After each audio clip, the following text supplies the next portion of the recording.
പ്രിയപ്പെട്ടവരെ, ഇന്ന് നിങ്ങളുടെ മുന്നിൽ ഒരു യാത്രാ വിവരണവുമായിട്ടാണ് എത്തിയിരിക്കുന്നത്. നമ്മുടെ കല്ലേക്കുളങ്ങര ഏമൂർ ഭഗവതിയുടെ മൂലസ്ഥാനം തേടിയുള്ള യാത്രയെക്കുറിച്ച്.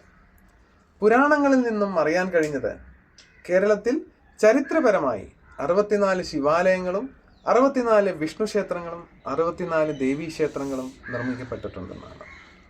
ഇവിടെ പരിപൂർണതയ്ക്കും നിലനിൽപ്പിനും ഐശ്വര്യത്തിനുമായി 4 അംബികാലയങ്ങൾ കൂടി നിർമ്മിക്കുകയുണ്ടായി. തെക്ക് കന്യാകുമാരിയിൽ തപസ്വിനിയായ ബാലാംബികയും വടക്ക് കുടജാദ്രിയിൽ ജ്ഞാനസ്വരൂപിണിയായ മൂകാംബികയും പടിഞ്ഞാറ് കടൽ തീരത്ത് കൊടുങ്ങല്ലൂർ വാഴുന്ന ലോകാംബികയും കിഴക്ക് പാലവനങ്ങൾക്കിടയിലെ മലമ്പുഴയിൽ വടമലയിലും പിന്നീട് കല്ലേക്കുളങ്ങര ജലമധ്യത്തിൽ ഹസ്തമാതൃദർശിനിയായി വിളയുന്ന ഏമൂർ ദേവി എന്ന ഹേമാംബികയും. കുടജാദ്രിയിലെ മൂകാംബിക ദേവിയെപ്പോലെ കാനനത്തിൽ നിന്നാണ് ഏമൂർ ദേവിയും നാട്ടിലെത്തിയത്. കിള്ളിക്കുറിശിയപ്പനെ സേവിച്ചുകൊണ്ടിരുന്ന കുറൂർ മനയിലെ ഒരു ഇളയ നമ്പൂതിരിയും കൈമുക്ക് മനയിലെ മറ്റൊരു നമ്പൂതിരിയുടെ സഹായത്തോടുകൂടി മലമ്പുഴ കാട്ടിനുള്ളിൽ അകമലവാരത്ത് നിത്യവും ഏമൂർ ഭഗവതിയെ പൂജ കഴിക്കുവാനായി പോകുകയായിരുന്നു. കല്ലേക്കുളങ്ങരയിലെ വിശാലമായ കുളത്തിൽ സ്നാനം ചെയ്ത് സൂര്യോദയത്തിനു മുമ്പ് അവർ മലമ്പുഴ കാട്ടിനുള്ളിലെ കല്ലിടാങ്കുന്നിൽ എത്തും. അവിടെ അണലിച്ചവിട്ടിൽ വിശ്രമിച്ച ശേഷം ഏമൂർ ഭഗവതി സങ്കേതത്തിലേക്ക് ചെല്ലുകയാണ് പതിവ്. അവർ ദിനവും ആരാധന ചെയ്ത് വരുമായിരുന്നു. ഇത്രയും ദൂരം കല്ലേക്കുളങ്ങര മുതൽ മലമ്പുഴ അകമലവാരത്ത് പോയിട്ടാണ് ദേവിയെ പ്രാർത്ഥിച്ച് സേവിച്ച് വരിക. ഇത് വർഷങ്ങളോളം തുടർന്നു. അവർ വാർദ്ധക്യത്തിലേക്ക് കിടക്കുമ്പോൾ അവരുടെ മനസ്സിൽ ആദിയായി ഇനി എത്ര നാൾ അമ്മയെ പ്രാർത്ഥിക്കാൻ കഴിയും, അമ്മയെ സേവിക്കാൻ കഴിയും, അമ്മയെ ആരാധിക്കാൻ കഴിയും എന്നുള്ള ദുഃഖം അവരുടെ ഉള്ളിൽ അലട്ടുകയുണ്ടായി. അവരത് അമ്മയോട് ദിനവും പൂജ ചെയ്യുമ്പോൾ നിത്യവും പറയുകയുണ്ടായി. ഏതാണ്ട് 1001 ആണ്ടിൽ നിർമ്മിച്ചതെന്ന് കരുതപ്പെടുന്ന ക്ഷേത്രമാണ് പാലക്കാട് ജില്ലയിലെ അകത്തേത്തറ കല്ലേക്കുളങ്ങര ഏമൂർ ഭഗവതി ക്ഷേത്രം. അതായത് നമ്മളിപ്പോൾ 2024 ആണ്ടിലാണ് അല്ലേ. അതായത് 1023 വർഷങ്ങൾക്ക് മുമ്പ് ഇവിടെ സ്വയംഭൂവായ ദേവിയെ ആരാധിച്ചു വന്നിരുന്നു. ഇത് ശരിയാവാനാണ് എല്ലാവിധ സാധ്യതയുള്ളത്. കാരണം കൽപ്പാത്തി വിശ്വനാഥ സ്വാമി ക്ഷേത്രം അന്നത്തെ പാലക്കാട്ടുശ്ശേരി വലിയ രാജ നിർമ്മിക്കുമ്പോൾ അത് 1425 അന്നത്തെ കോലെഴുത്തിൽ ക്ഷേത്രത്തിന് വേണ്ടി മാറ്റിവെച്ച സ്വത്തുവകകളെ സാക്ഷിയാക്കിയത് ഏമൂർ ഭഗവതിയെയും ചൊക്കനാഥപുരം സുന്ദര പെരുമാളിനെയുമാണ്. ഇപ്പോൾ പറയാൻ പോകുന്നത് 1023 വർഷങ്ങൾക്ക് മുമ്പുള്ള ഏമൂർ ഭഗവതി കല്ലേക്കുളങ്ങരയ്ക്ക് വരാനുള്ള കാരണം അല്ലെങ്കിൽ കഥ, അത് നമ്മുടെ പൂർവികരിൽ നിന്നും കൈമാറി വന്നിട്ടുള്ളതാണ്. അത് ചുരുക്കത്തിൽ പറയാൻ പോവുകയാണ്. വെള്ളിയാഴ്ച ദിവസം അമ്മയുടെ ആരാധന കഴിഞ്ഞ് വരുന്ന വഴിക്ക് അവർ ആൽവൃക്ഷത്തിന് താഴെ വിശ്രമിക്കുകയുണ്ടായി. കുറൂർ മനയിലെ നമ്പൂതിരി നിദ്രയിലേക്ക് കിടക്കുകയുണ്ടായി. അന്ന് ക്ഷീണിച്ച് നിദ്രയിലേക്ക് കടന്നപ്പോൾ അദ്ദേഹം ഒരു സ്വപ്നം കണ്ടു. അമ്മ അവരുടെ സ്വപ്നത്തിൽ വന്ന് പറയുകയാണ്, ഇന്ന് രാത്രി കല്ലേക്കുളങ്ങരയിലെ ജലമധ്യത്തിൽ ഞാൻ നിങ്ങളുടെ അടുത്തേക്ക് വരുന്നുണ്ട്. അത് കേട്ടവിടെയും ഞെട്ടി എണീച്ച കുറൂർ മനയിലെ നമ്പൂതിരി കൈമുക്ക് മനയിലെ നമ്പൂതിരിയോട് ഇത് പറയുകയുണ്ടായി. അവർ രണ്ടുപേരും വളരെ ഉത്സാഹത്തോടു കൂടി കല്ലേക്കുളങ്ങരയിലേക്ക് എത്തി. അവിടെ മനയിലെ വടക്ക് ഭാഗത്തെ ഒഴിഞ്ഞു കിടക്കുന്ന മുറി അവർ ജനാലെല്ലാം തുറന്ന് ഇതിനായി രാത്രി കാത്തിരുന്നു. ഒരുപാട് നേരം കാത്തിരുന്ന് അവരറിയാതെ മയക്കത്തിലേക്ക് വഴുതി വീഴുകയാണുണ്ടായി. കുറച്ചു കഴിഞ്ഞപ്പോൾ ആനയുടെ ചിഹ്നം വിളിയോടെയാണ് അവർ ഉണർന്നത്. അവർ നോക്കുമ്പോൾ ഒരു ഉഗ്രൻ ഗജവീരൻ പുറംതിരിഞ്ഞു നിൽക്കുന്ന കാഴ്ചയാണ് അവർ കാണുന്നത്. അതുപോലെ നേരം വെളുത്തോന്നും അവർക്കൊരു സംശയം തോന്നി. കാരണം അവിടെ ആകെ പ്രകാശം പരന്നിരുന്നു. അവർ നോക്കുമ്പോൾ ജലമധ്യത്തിൽ 2 ഹസ്തങ്ങൾ മെല്ലെ മെല്ലെ പൊങ്ങി വരുന്നതാണ് അവർ കണ്ടത്. അവരുടനെ തന്നെ അങ്ങോട്ടേക്ക് ഓടുകയുണ്ടായി. അവിടെ ഓടിയെത്തിയപ്പോൾ കൈമുക്കിന് ഇത് കണ്ട് ആകെ ആവേശഭരിതനായി. അദ്ദേഹം ഉടൻ തന്നെ ജലത്തിലേക്ക് നീന്താനായി ചാടി. അപ്പോൾ തന്നെ കുറൂർ മനയിലെ നമ്പൂതിരി പറയുന്നുണ്ട്, അരുത് കൈമുക്കേ അരുത് എന്ന് പറയുന്നുണ്ടെങ്കിലും കൈമുക്ക് അതൊന്നും ശ്രദ്ധിക്കാതെ ഒരു ആവേശത്തോടെ നീന്തിപ്പോയി അമ്മയുടെ ദേഹത്ത് സ്പർശിച്ചു. ഉയർന്നു വരുന്ന ഹസ്തങ്ങൾ അതോടുകൂടെ അവിടെ നിന്നു. അത് അവിടുത്തെ പ്രകാശം, അവിടെ സ്വർണ്ണ നിറത്തിലുണ്ടായിരുന്ന പ്രകാശം പോയി കല്ലായി മാറി എന്നാണ് കഥ. അന്നു മുതൽ അവിടെ ആരാധന തുടങ്ങുകയും ജനങ്ങളുടെയും കുറൂർ നമ്പൂതിരിയുടെയും കൈമുക്ക് നമ്പൂതിരിയുടെയും എല്ലാം ആവശ്യപ്രകാരം അന്നത്തെ പാലക്കാട്ടുശ്ശേരി വലിയ രാജാവ് ശേഖരിവർമ്മ വലിയ രാജാവ് ഇതൊരു ക്ഷേത്രമായി പണി കഴിപ്പിക്കുകയായിരുന്നു. പണി കഴിപ്പിക്കുക മാത്രമല്ല, ആ ക്ഷേത്രത്തിന് വേണ്ടി ഉള്ള സ്വത്തുവകകൾ മാറ്റിവെക്കുകയുണ്ടായി. അതുകൂടാതെ അദ്ദേഹത്തിൻ്റെ കുലത്തിൻ്റെ കുലദേവതയായി ഹേമാംബിക പിന്നീട്. പണ്ടുകാലത്ത് കുറൂർ നമ്പൂതിരിയും കൈമുക്ക് നമ്പൂതിരിയും മലമ്പുഴ അകമലവാരത്ത് പൂജ ചെയ്തിരുന്ന സ്ഥലം കണ്ടെത്തുവാൻ നടത്തിയ യാത്രയിലെ ദൃശ്യങ്ങൾ ഒന്ന് കണ്ടു നോക്കിയാലോ.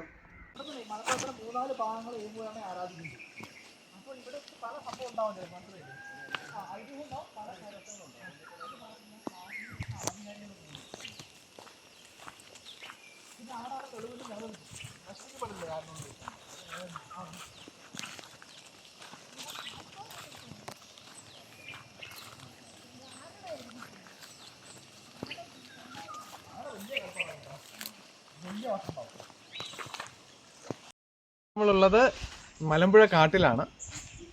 വിശ്വാസം അനുസരിച്ച് ഇവിടെ ഹേമാംബിക കുടികൊള്ളുന്നതാണ് വിശ്വാസം. ഇവിടുത്തെ ആളുകൾ വിശ്വസിക്കുന്നത് അവർക്ക് എന്തെങ്കിലും ഉണ്ടെങ്കിലും എല്ലാം ഇവിടെ വന്നിട്ടാണ് അവർ പ്രാർത്ഥിക്കുക. അതിൻ്റെ രൂപങ്ങളും എല്ലാം ഉണ്ട്. നമ്മളിവിടെ സായി ഉണ്ട്. സായി ഇതിനെപ്പറ്റി ഒരുപാട് പഠനം നടത്തിയിട്ടുണ്ട്. നടത്തിയ ശേഷമാണ് സായിക്ക് ഇവിടുത്തെ മൂപ്പന്മാരോടും ഇവിടുത്തെ ആളുകളോടും എല്ലാം സംസാരിച്ച് അവർ ചെയ്യുന്ന പൂജകളും കാര്യങ്ങളും എല്ലാം മനസ്സിലാക്കിയിട്ടാണ് ഇങ്ങനെ ഒരു ഇതിലേക്ക് എത്തിയിരിക്കുന്നത്. സായി അതിനെപ്പറ്റി കൂടുതലായിട്ട് പറയും. നമസ്കാരം. ഈ സ്ഥലത്തിനൊരു പറച്ചാത്തി എന്നാണ്. ഇവിടുത്തെ ഗ്രാമീണ വിശ്വാസപ്രകാരം ഏമൂർ ഭഗവതിയുടെ ഒരു മൂലസ്ഥാനമായിട്ട് അവർ കരുതുന്നു.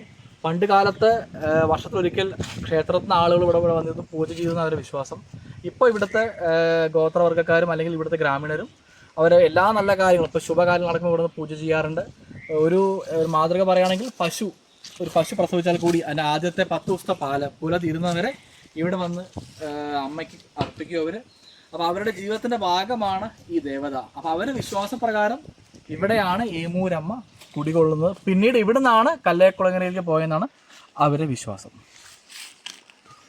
ഇപ്പൊ സായി നമ്മുടെ ഈ ഓരോ രൂപങ്ങൾ വെക്കുന്നതിന് ഓരോ ഐതിഹ്യം ഉണ്ടെന്ന് പറഞ്ഞല്ലോ. തീർച്ചയായും. ഇപ്പോൾ നമ്മുടെ പല പഴയ അമ്പലങ്ങളിലും അല്ലെങ്കിൽ തമിഴ് സംസ്കാരമുള്ള പല കാവുകളിലും പോയാലും ഈ പലതരം നമുക്ക് മൃഗങ്ങളെ കാണാൻ പറ്റും.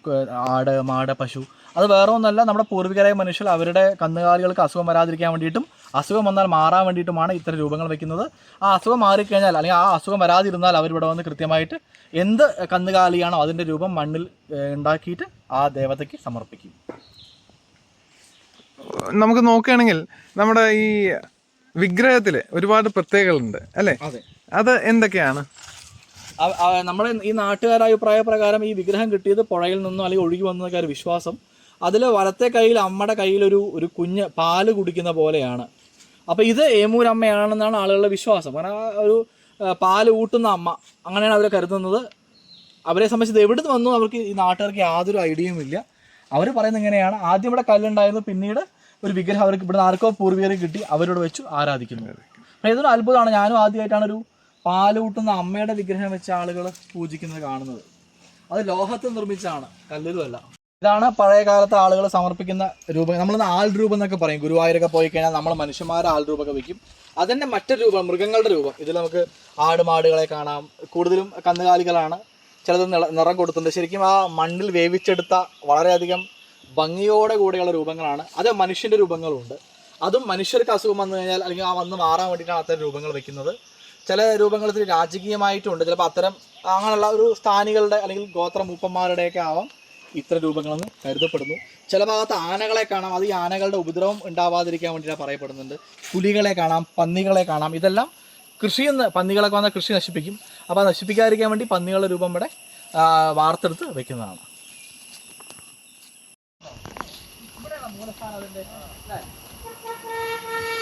ഇവിടെ എല്ലാ മാസവും എല്ലാ മാസം പറഞ്ഞാൽ മലയാള മാസം 1-ാം തീയതി എന്തെങ്കിലും കഞ്ഞി വയ്ക്കുക, ഭക്ഷണം ഉണ്ടാക്കി അങ്ങനെയൊക്കെ ചെയ്യും. ഞങ്ങളിവിടെയുള്ളവരൊക്കെ പിരിവെടുത്തിട്ട് എല്ലാ മാസവും ചെയ്യും. എല്ലാ മാസം ഏമൂരമ്മയാണല്ലേ? ഏമൂരമ്മ പണ്ട് മുതൽ ഇവിടെ ഉണ്ട്. പണ്ട് മുതലുള്ളതാണ്. ഓ, നിങ്ങളുടെ കുട്ടിക്കാലത്തുണ്ട് അല്ലേ? അതിന്റെ മുന്നേ ഉള്ളതാണ്. ഇവിടെ ഈ ഏമൂരമ്മ നമ്മൾ ഈ പശുവൊക്കെ പ്രസവിച്ച പാലൊക്കെ കൊണ്ട് ഞാനൊക്കെ കൊടുക്കാൻ എല്ലാം ചെയ്യും അല്ലേ? മലമ്പുഴയിൽ പോകും അല്ലേ? ഹേമാംബികയിലും പോകും. ഓ, ഇവിടെയാണ് ഇതിന്റെ മൂലസ്ഥാനം.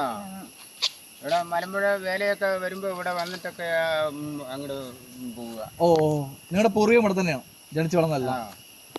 ഇവിടെ ഈ മൃഗങ്ങളൊക്കെ വരും? എല്ലാ മൃഗവും എല്ലാം ഉണ്ട്.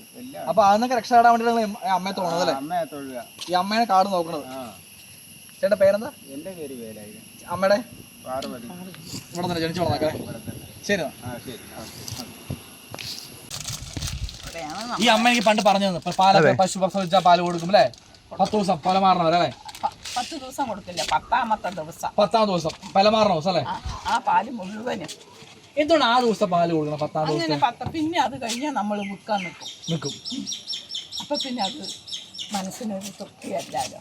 ആദ്യം 9 ദിവസം എന്ത് ചെയ്യും? 9 ദിവസമൊക്കെ കുട്ടി കുടിക്കും, അല്ലെങ്കിൽ ആർക്കെങ്കിലും ഒക്കെ കൊടുക്കും, അല്ലെങ്കിൽ വെള്ളത്തിൽ കൊണ്ടൊഴിക്കും, അങ്ങനെയൊക്കെ ചെയ്യും. ഇല്ല, 10ാമത്തെ ദിവസം ശുദ്ധമായി അപ്പൊ അമ്മയ്ക്ക് കൊടുക്കും. അമ്മയ്ക്ക് കൊടുക്കും. എന്നിട്ടേ പിന്നെ പാല് വിൽക്കുള്ളൂ. ഏമൂരമ്മ അല്ലേ? ഏമൂരമ്മ എന്ന് പറഞ്ഞാലും പോലെ ഏമൂരമ്മയാണ്. ഏമൂരമ്മ ഒരു കുട്ടി എടുത്തിട്ടാണ് അവിടെ ചെറിയ ഒരു കുട്ടി. അത് എന്താണെന്ന് അറിയില്ല. അത് ആരോ വെള്ളത്തിൽ കൂടെ ഒഴുകി വന്നതൊക്കെ ആ മകനെ ഒരു മേലെ അവിടെ നിന്ന് ബസ് മറിഞ്ഞ് 3 മറിച്ചിലും മറിഞ്ഞിട്ട് അവിടെ പോയി ബസ് ശരിക്കും റൂട്ടിൽ നിൽക്കും പോലെ നിന്നു. അതിൽ 36 ആളുണ്ടായിരുന്നു, സ്കൂൾ കുട്ടികളും വലിയവരും കൂടെ. ഒരാളും മരിച്ചില്ല. ഒരാൾക്കും അംഗവൈകല്യം വന്നില്ല. പിന്നെ എല്ലാവർക്കും പരിക്കുണ്ട്. അതാണ് ഏമൂരമ്മയുടെ സത്യം. എല്ലാ അമ്പലത്തിൽ പോയാലും ആ ദേവിനെ മാത്രമേ വിളിക്കാൻ അറിയുള്ളൂ ഇവിടെ ഉള്ളവർക്ക്. ഞങ്ങൾ അന്നപ്പോ ആനയൊക്കെയുള്ള സമയമായിരുന്നു. അപ്പൊ അമ്മ പറഞ്ഞു ഏമൂരമ്മയെ വിളിച്ച് ആന പോകുമ്പോ. ഏമൂരമ്മയുടെ വാഹനവും ആനയാണല്ലോ. ഈ മല മുഴുവനും ഏമൂരമ്മ. ഈ മല മുഴുവൻ അകമല വാരം പറഞ്ഞാൽ ഈ മല മുഴുവനും ഒരാള് ഒരു കടക്കണിപ്പെട്ടിട്ട് പിന്നെ നിവൃത്തിയില്ലാണ്ടായി. വലിയ കോടീശ്വരനാണ്. അപ്പൊ അയാള് ഒളിഞ്ഞിരിക്കുകയാണ്. ഇനി കടക്കാര് വരില്ലേ, അപ്പൊ ഒളിഞ്ഞിരിക്കുകയാണ്. അപ്പൊ നീ പെക്കോ, ഇന്ന ഭാഗത്ത് പെക്കോ, അവിടെ കൃഷിയൊക്കെ ചെയ്തിട്ടുണ്ട്, നിന്റെ പണിക്കാരനെ എല്ലാവരെയും വിളിച്ചിട്ട് സ്വപ്നം കണ്ടത്. അപ്പൊ ഇവര് എല്ലാ പണിക്കാരും അപ്പൊ എപ്പോഴും ഒരു ഹരിജൻസ് ആണല്ലോ ഈ കൃഷിക്കാർക്ക് എപ്പോഴും. അപ്പൊ ഈ ഒരു അമ്മയാണ് എപ്പോഴും നെല്ല് പറയില് കോരി കൂട്ടണത്. അപ്പൊ ഇയാള് പറഞ്ഞു ആവൂന്ന് പറയാനും പാടില്ല, താഴെ വെക്കാനും പാടില്ല എന്ന് പറഞ്ഞു സ്വപ്നത്തില്. അപ്പൊ ഇയാളുടെ കട മുഴുവൻ അളന്ന് കഴിഞ്ഞു. അപ്പോഴേക്ക് ഇയാൾക്ക് ഇടുപ്പ് വേദന വന്നു. അപ്പൊ ആവൂന്നും പറഞ്ഞില്ല, പറ താഴെ വെച്ചില്ല. അങ്ങനെ കിടപ്പി കൈകൂത്തി ഈ പറ ഇങ്ങനെ വെച്ചത്. അങ്ങനെ മുകളിൽ നിന്നൊരു മുള വന്നിട്ട് ഈ പൊതിയിൽ അങ്ങനെ വീണിട്ട് അതങ്ങനെ കല്ലായി. അവിടെ നിന്ന് നോക്കിയാൽ കാണും അത്. അങ്ങനെ കൊണ്ടുവന്ന് ചാക്കിലൊക്കെ കെട്ടി കൊണ്ടുവന്നിട്ട് ഒഴുക്കാനായി. അതാണ് ഈ കല്ലുകൂട്ട് പറയുന്നത്. അതിന്റെ പൊതിയാണത്, നെല്ലിന്റെ പൊതി. അങ്ങനെയൊക്കെ ഓരോരോ ഐതിഹ്യങ്ങളുണ്ട്. കൂട്ടി വെച്ചത് കല്ലുകൂട്ട് എന്നാ അതിന്റെ പേര്. നെല്ല് കൂട്ടി വെച്ചതാണ് എന്നാണ്. അപ്പോഴേക്ക് നേരം വെളുത്തില്ലേ, പിന്നെ അങ്ങനെയാണല്ലോ പണ്ട്. അപ്പൊ നേരം വെളുത്തപ്പോ അതൊക്കെ കല്ലായി. പിന്നെ അവിടെ നിന്ന് ഈ അടുപ്പൂട്ടി മലയിൽ നിന്ന് ഒരു ഉരുളി വന്നു ഇവിടെ വന്നിട്ട് ഉരുണ്ട് താഴെ വീണ് കിടക്കുന്നുണ്ട് എന്നാണ് ഇപ്പോഴും പറയുന്നത്. അതിനാണ് ഉരുളിയും കടവാണ് പേര്. ഉരുളിയും കട. ഉരുളിയും കടം. ഉരുളിയും കട. ഉരുളി എവിടെയുണ്ട്? അവിടെ ഉരുളിയും കടവാണ്. എവിടെയാണ് അറിയില്ല. ഇവിടെ എന്തൊക്കെ ചടങ്ങുകളാണ് പ്രത്യേകിച്ച്? ഇവിടെ അങ്ങനെ മാസത്തിൽ അവിടെ നിന്ന് കലയെ നാള് വന്ന് പൂജിച്ചിട്ടുണ്ടായിരുന്നു പണ്ട്. പണ്ടല്ല, ഈ ഇടയിലും. എത്ര വർഷം വരുമ്പോ ഇതിപ്പോ കൊറോണ വന്നില്ലേ, കൊറോണ വരുന്ന വരെ അതിന്റെ മുമ്പ് വരെ അവര് മാസത്തിൽ ഒരു പ്രാവശ്യം വരും. എല്ലാ ദിവസവും അവർക്ക് വരാൻ ബുദ്ധിമുട്ടല്ലേ. അങ്ങനെ വന്നും പൂജയൊക്കെ കഴിച്ചിട്ട് പോരും.